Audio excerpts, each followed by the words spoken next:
This is an interview with Virginia Eldredge for the Oral History Project of the Eastham Historical Society, and it's taking place in Ginny's living room at the Woodlands at Pleasant Bay in Brewster.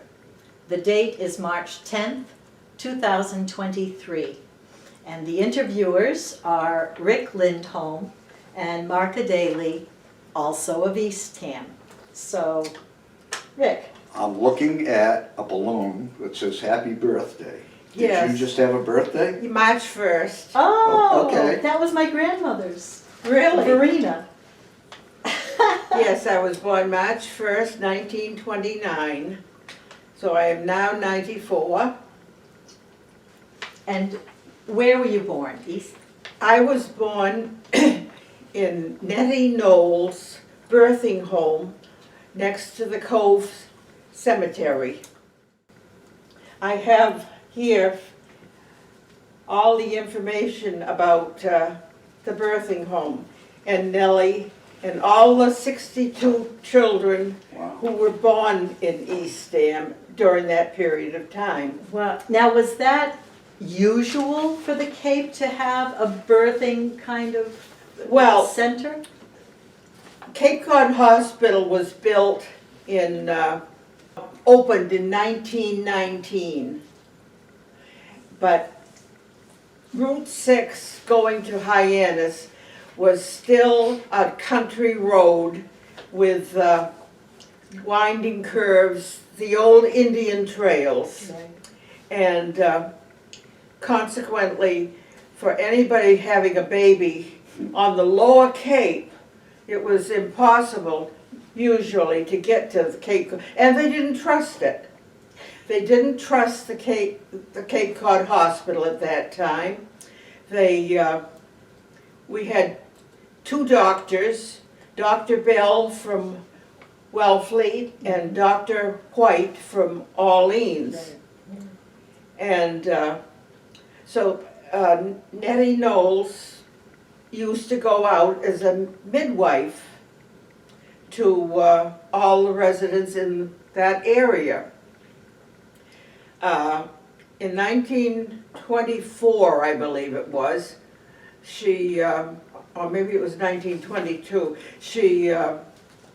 her husband became ill and she couldn't go out to do midwifery. So she opened a room in her house, which was right next to the cemetery, and that became her facility for a mother to come. And she kept people for 2 weeks. They couldn't get out of bed for 2 weeks. Well, they could get out of bed after the first week, but they could only sit in a chair. Times have changed. Right. Yeah. But anyway, and then when her husband died later, not much later, she turned his bedroom into a duplex, two-room facility for. Oh, okay. So she was able to treat 3 people at one time. She did everything. She did cooking, she did washing clothes for the family as well as for the patient, and $15 a week. Wow, 1929 you were born. I was born in 1929 and she died in 33. Wow. Any idea what happened to that building? Sometimes they move the building, Well, so, yeah, Warren Quinn moved it. okay. Warren moved it. I've always been told that it's the house that's right beside Cove Burying Ground. Well, that was there. Right. That was right next to the Cove Burying Ground. And then it fell apart as the years went by. And one year, I don't know what year it was, but Warren bought the house to move it because he was born in it. He was one of the kids that was born in it. So are we talking to the north side or the south side? North side. North Huh? side, right, Yeah, there's a little between that driveway. Mhm. See, this is the Okay. house where it sat there. Oh, This part here was right next to the Cove Cemetery. yeah, yeah, And as is, my mother and father's house was just to the right. It's still there. My father's house is still there. Who were your parents? Let's tell us their Yeah. names. Okay, my father was Malcolm Steele, Charles Malcolm Steele. My mother was Frida Moulton Steele. And anyway,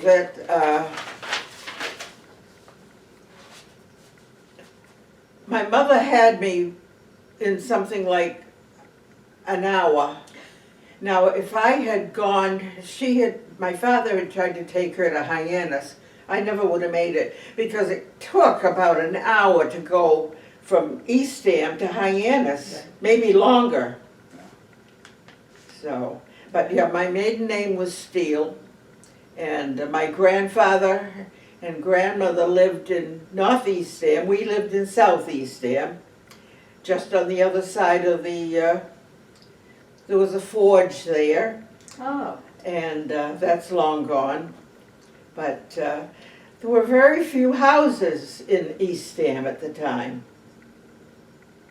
There's a few left old ones that have survived. mhm.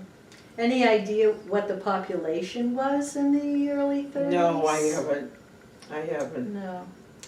How did you get to school? Because I know you went to the old, Oh, the why- one-room school. Well, when I went to school, and I went to the museum schoolhouse for first and half of the second grade. And there were two bus drivers.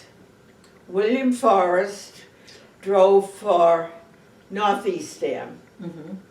and Nate Clark, my favorite, Uncle Nate, we called him, he was wonderful. He drove for South, I had him for 12 years. He drove me 12 years from Eastham Grammar School to Orleans High School. One winter, we had terrific snow, and our driveway was probably 500, 600 feet from the Route 6. And I missed the bus. I was going to Orleans High School at the time, and I missed the bus. I decided to hike to school, which I'd walked to Orleans many times. It was a piece of cake. And I'm walking up towards the school, and Uncle Nate comes back from school, from delivering the kids, turned the bus around, picked me up, and took me to school. I mean, that's the kind of, couldn't do it now because, you know, they were on a tight schedule, but Uncle Nate Clark, he was wonderful. He drove the bus when Rick and I went to school, You too. know, He and Art Nick. I remember getting out of the bus one time, after school, getting out of the bus, and I ran across the road, and when I did, I hit a car, because that was before there were any rules that automobiles had to stay so far behind the bus. And I didn't get hurt, but I hit the hit the car, and sitting down at the table at supper time, the phone rang, and Uncle Nate was on the phone, and he said to my mother, "Tell Ginny that she's got to wait until it's clear before she can go across the street." How So, old were you? I don't remember. Actually, I wasn't terribly old. I was probably in maybe third grade. And shortly before then, a little girl had Christine Quinn had a child, a little girl, and when her brother was getting off the bus, the little girl ran across the street and got hit and killed. So that had happened not very long before Wow. my little episode. Mhm. But How big was the bus? same size. Same size? Yeah. About, well, it may be, they may be bigger now, but I don't know. I don't think it ever changed from when you were riding and when I was riding. A few years before you, when my mom, they called it the barge, and it didn't have windows. Yeah, my mother rode in the barge. Right. Yeah, in Orleans. My mother lived in Orleans, and they rode but I think the barge original, maybe, I think a horse Mm. Yeah, drove rode the bus, yeah. drove the bus. But Nate and Bill Forrest, they were our bus drivers, and boy, they took care of us. What were your favorite, did you like school? I loved it. I loved school. Unfortunately, I had more fun. I should have concentrated on math, but I managed. I applied to Bridgewater State Teachers College, and I was accepted. But unfortunately, the acceptance for the freshman class exceeded the amount of people that had passed. If 7 people had not shown up, I would have been accepted, but I wasn't, so. And this was 1947, 48? 48, yeah, I graduated from Orleans High School in 1947. What was it like on the Cape with World War II? Did that affect you at all? It was, yeah, I was just talking to a gentleman downstairs, and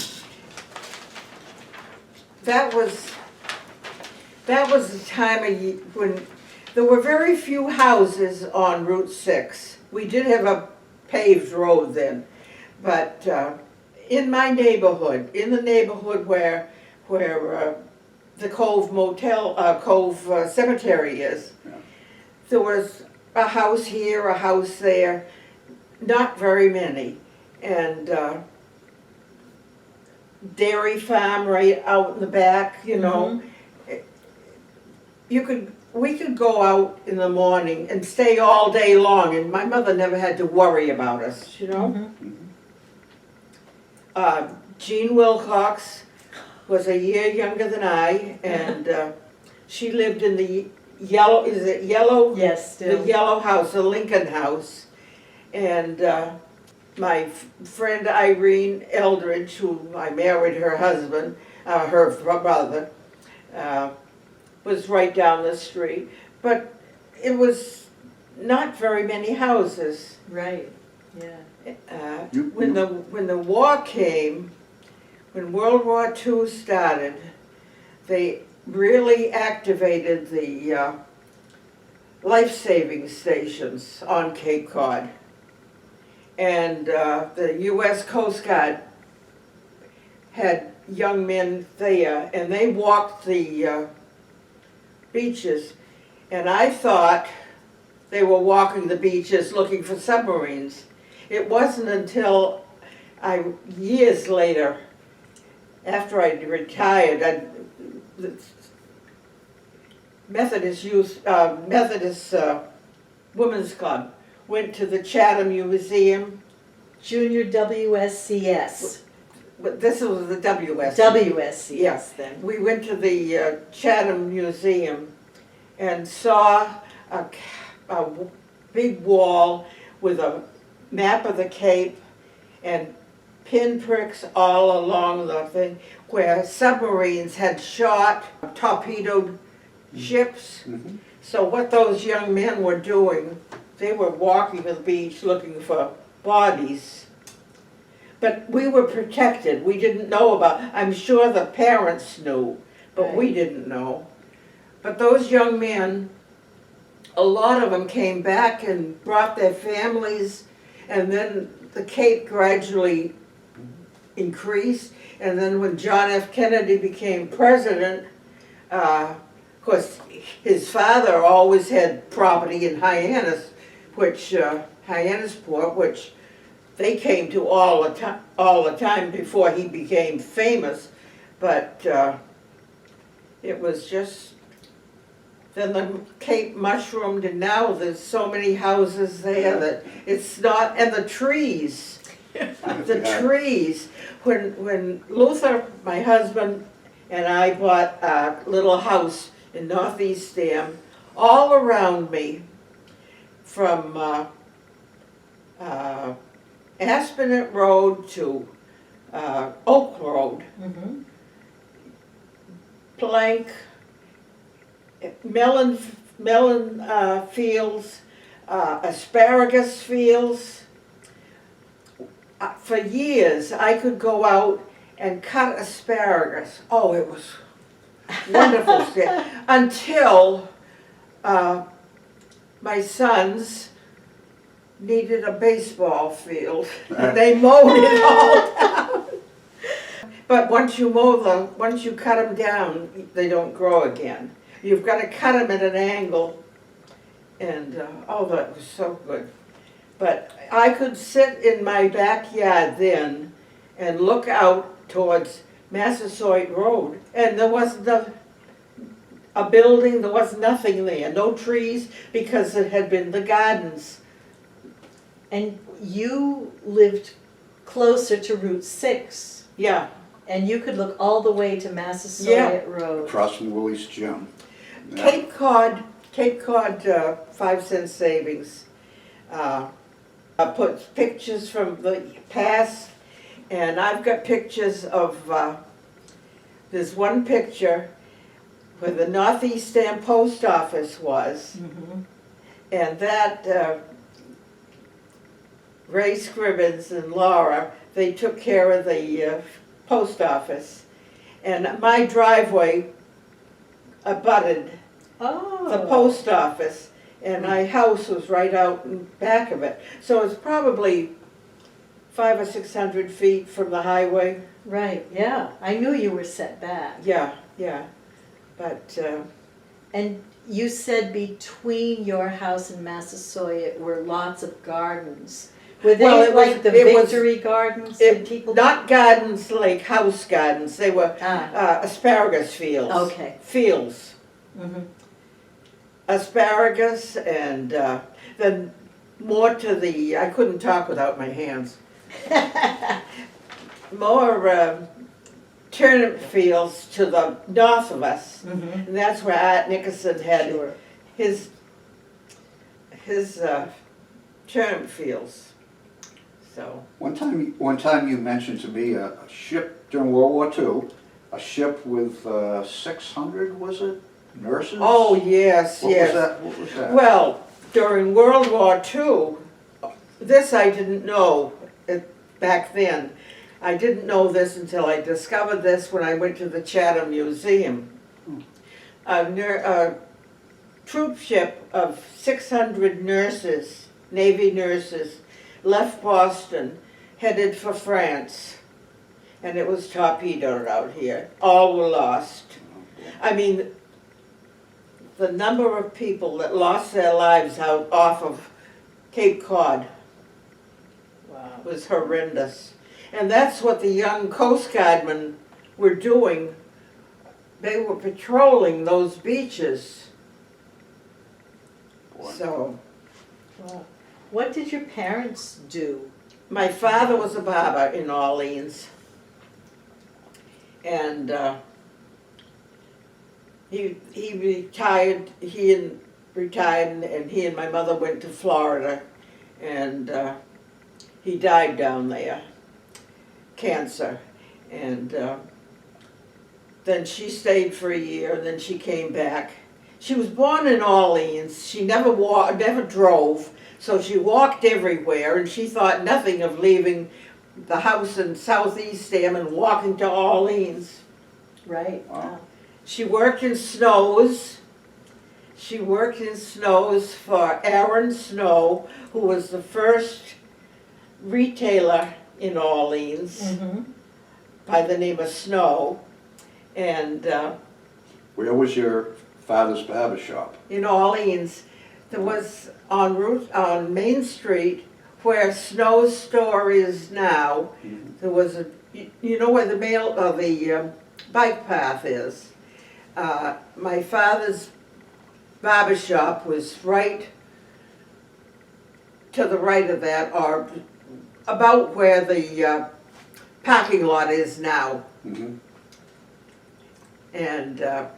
And the trains were coming through. yes, on the that train bike came right trail. through, yeah, because I can remember sitting on the pavement in front of my, the cement step, The stoop or something. big one. It became the Board of Trade building later, you know, when, well, I think that it might have been there when you were in high school. Yes, it was, because I've got pictures in my albums of my father taking pictures of the different veterans that came back, from my kids that were in high school. I got a picture of Billy sitting on my father's car right next to the barber shop. So it was, that was Yeah. there when you were going to school. Yeah. Oh dear. But, The train, I can remember that bringing asphalt down to Roach's Pit. But do you remember when they brought other products? well, I don't remember that, but I remember taking the train from Orleans and going to Hyannis, Okay. Barnstable. One of my classmates had friends in Barnstable, and we used to take the train to Barnstable. So, but it was, yeah, Orleans Center was different than it is now.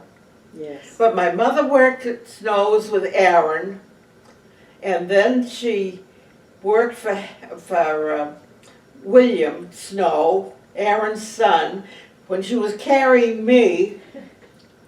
And then she retired, and then years later, my sister Lois worked at Snow's, and then I worked at Snow's.